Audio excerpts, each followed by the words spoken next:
Hello everyone, कैसे हैं आप? सब ठीक हैं?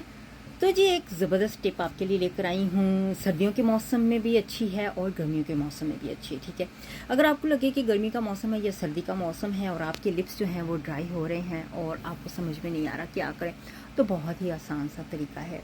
क्या करना है आपने? बहुत ही आसान। एवरी सिंगल डे आपने रात को सोने से पहले वैसलीन अप्लाई करनी है। वैसलीन या फिर लिप का कोई भी ऑयल जो आप इस्तेमाल करते हो, या फिर ये मेरे पास एक ऑयल है, ठीक है, ये भी मैं इस्तेमाल करती हूँ और साथ में ये वैसलीन भी इस्तेमाल करती हूँ। जब भी आपको मौका मिले आपने रात को सोने से पहले एवरी सिंगल डे इन दोनों में से या कोई भी आपको लगे, कोई लिप बाम है या लिप वैसलीन है या कुछ भी, तो वो आपने अप्लाई ज़रूर करना है। ऑयल जो है वो सबसे बेहतर है। जो ऑयल होता है वो आपकी स्किन को मॉइस्ट करता है और आपकी स्किन को स्मूथ बनाता है।